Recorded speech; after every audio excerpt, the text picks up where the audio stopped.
میں شیرو نامی ایک شیر اور تیندو نامی ایک چیتا رہتے تھے۔ دونوں بچپن کے دوست تھے اور ہمیشہ ایک دوسرے کا ساتھ دیتے تھے۔ جنگل کے تمام جانور ان کی دوستی کی مثال دیتے تھے۔ ان کی دوستی اتنی مضبوط تھی کہ انہیں کبھی کسی چیز سے ڈر نہیں لگتا تھا۔ ایک دن جنگل میں ایک اجنبی بندر آیا جس کا نام بنٹو تھا۔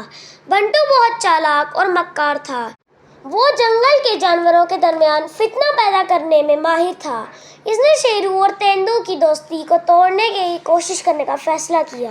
بنٹو نے پہلے تیندو کے پاس جا کر کہا، تیندو، میں نے سنا ہے کہ شیرو تمہیں اپنے سے کمزور سمجھتا ہے اور وہ کہتا ہے کہ اگر کبھی کوئی مسئلہ آیا تو وہ تمہیں چھوڑ کر بھاگ جائے گا۔ تیندو نے بنٹو کی باتوں پر یقین نہیں کیا، لیکن اس کے دل میں ایک شک پیدا ہو گیا۔ اس نے سوچا کہ شاید شیر واقعی اسے کمزور سمجھتا ہے۔ اگلے دن بنٹو نے شیرو کے پاس جا کر کہا، شیرو، تیندو کہتا ہے کہ اگر کبھی کوئی مسئلہ آیا تو وہ تمہیں چھوڑ کر خود بھاگ جائے گا۔ شیرو نے بنٹو کی باتوں پر یقین نہیں کیا، لیکن اس کے دل میں بھی ایک شک پیدا ہو گیا۔ اس نے سوچا کہ شاید تیندو واقعی اسے چھوڑ کر بھاگ جائے گا۔ کچھ دن بعد جنگل میں ایک بڑی آگ لگ گئی۔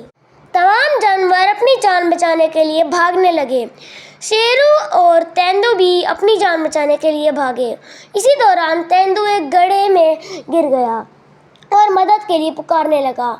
شیرو نے جب اپنے دوست کی آواز سنی تو اس کے دل میں آیا کہ شاید بنٹو کی باتیں سچ تھیں، لیکن پھر اس نے اپنے دل کی سننے کے بجائے اپنے دوست کی مدد کرنے کا فیصلہ کیا۔ وہ فوراً گڑھے کے پاس پہنچا اور تیندو کو باہر نکالا۔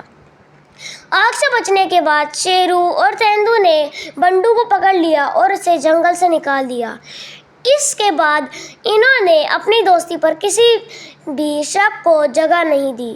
کچھ وقت کے بعد ایک اور خطرہ جنگل میں پیدا ہوا۔ جنگل کے قریب ایک گاؤں میں کچھ شکاری آئے۔ انہوں نے جنگل کے جانوروں کا شکار کرنے کا ارادہ کیا۔ شیرو اور تیندو نے تمام جانوروں کو اکٹھا کیا اور شکاریوں کا مقابلہ کرنے کا منصوبہ بنایا۔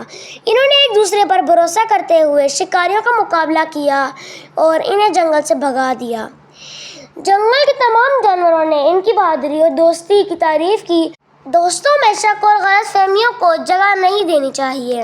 ہمیں دوسروں کی باتوں پر یقین کرنے کے بجائے اپنے دل کی سننی چاہیے اور دوستوں پر بھروسہ کرنا چاہیے۔ حقیقی دوستی کسی بھی امتحان میں پوری اترتی ہے۔ پیارے دوستو، آج کے لیے اتنا ہی۔ ملتے ہیں آپ سے ایک نیکسٹ ویڈیو میں، تب تک کے لیے اللہ حافظ۔